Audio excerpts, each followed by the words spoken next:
ಹಾವೇರಿ ಜಿಲ್ಲೆಯ ನೆಗಳೂರು ಗ್ರಾಮ ಲೆಕ್ಕನಿಗೆ ಲೋಕಾಯುಕ್ತ ಶಾಕ್. ಖಾತಾ ಬದಲಾವಣೆ ವೇಳೆ ಲಂಚ ಸ್ವೀಕರಿಸುತ್ತಾ ಇದ್ದ ಈ ವ್ಯಕ್ತಿ ಆ ಸಂದರ್ಭದಲ್ಲಿ ಲೋಕಾಯುಕ್ತ ದಾಳಿಯಾಗಿದೆ. ಖಾತಾ ಬದಲಾವಣೆಗೆ ಲಂಚ ಸ್ವೀಕರಿಸ್ತಾ ಇದ್ದಂತಹ ಸಮಯದಲ್ಲಿ ಆಗಿರುವಂತಹ ದಾಳಿ ಇದು. ನೆಗಳೂರು ಗ್ರಾಮ ಪಂಚಾಯಿತಿ ಗ್ರಾಮ ಲೆಕ್ಕಿಗ ಫಕ್ಕೀರೇಶ್ ಬಾರ್ಕಿ ಲೋಕ ಬಲೆಗೆ ಬಿದ್ದಿದ್ದಾರೆ. ಹಾವೇರಿ ತಾಲೂಕಿನ ಗುತ್ತಲ ಸಮೀಪ ಇರುವಂತಹ ನೆಗಳೂರು ಗ್ರಾಮ ಪಂಚಾಯಿತಿ ಇದು. ಕರಿಯಲ್ಲಪ್ಪ ಎಂಬುವರ ಖಾತಾ ಬದಲಾವಣೆಗೆ ಇವರು ಲಂಚಕ್ಕೆ ಬೇಡಿಕೆ ಇಟ್ಟಿದ್ರು.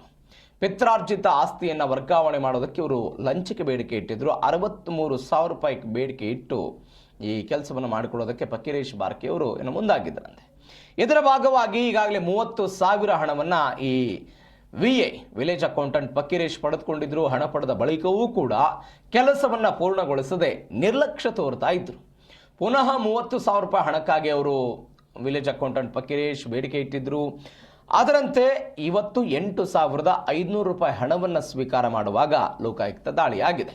ಕಚೇರಿಯಲ್ಲಿ ಹಣವನ್ನು ಪಡಿತಾ ಇದ್ದಾಗ ರೆಡ್ ಹ್ಯಾಂಡ್ ಆಗಿ ಲಾಕ್ ಆಗಿದ್ದಾರೆ. ಸದ್ಯ ಗ್ರಾಮ ಲೆಕ್ಕಿಗ ಫಕ್ಕೀರೇಶ್ನನ್ನ ವಿಚಾರಣೆಗಾಗಿ ವಶಕ್ಕೆ ಪಡೆದಿದೆ ಲೋಕ. MS ಕೌಲಾಪುರಿ ನೇತೃತ್ವದಲ್ಲಿ ದಾಳಿಯಾಗಿದೆ.